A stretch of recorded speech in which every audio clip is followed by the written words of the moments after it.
अस्सलाम वालेकुम गाइस, क्या हाल चाल है। उम्मीद करें ना तो सौ ठीक है। तुहाडी दुआ दे नाल असां भी ठीक है। अल्हम्दुलिल्लाह असां साकिब भाई दे कोल पहुंच जाए बड़े सफ़र करने तो बाद इंशाल्लाह इन्हां साडी बड़ी इज्जत की, साडा इज्जत एहतराम कीता ने। ते इस वक्त साडे नाल बाकर भाई खड़ोते हैं, इन्हां कोल असां मिले हैं, बहुत एहतराम इन्हां कीता है।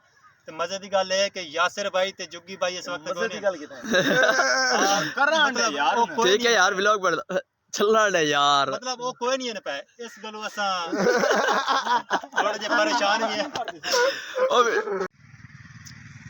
भाईजान यासिर भाई और जुग्गी जट भाई सानू नहीं मिले, बकायदा साकिब भाई ते ये भाईजान सानू मिले न बाकिर भाई। इन्हां नाल मिल के बड़ी सानू खुशी हुई। इन्हां नाल असां वीडियो भी बनाए ते बड़े इन्हां इज्जत एहतराम साडा कीता है।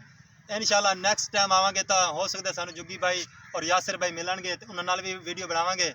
ते आज दी वीडियो इत्थे अंदर ना कोई भाई मिलण आवे ना ते राब्ता करते आवे, हाँ जी। क्योंकि अगू वाल क्या नहीं होंदे भाई वाल नाराज से ते आज मैं राब्ता करते बिल्कुल भी कोई नहीं है। मैं पता नहीं केड़े तरीके पुछदा दसदा इन्हां तक पहुंच जाया। ते इंशाल्लाह नेक्स्ट टाइम राब्ता करके आवांगे ताकि इन्हां नाल मिलण दा होर भी ज़्यादा चास आवे, जुग्गी भाई भी मिलन ते यासिर भाई भी मिलन। उतने तक अल्लाह हाफिज़। नेक्स्ट टाइम मिलांगे नेक्स्ट वीडियो च। भाई मिलना है। इन्हां दे अकाउंट दा नाम है सराइकी बाबा ते बहुत अच्छा वीडियो बनांदे तुसां इन्हां को लाइक करो, कमेंट करो ते शेयर भी करो। शुक्रिया। कोड करो लाले उनको भेजन सफर करते हैं। थैंक यू हो गया।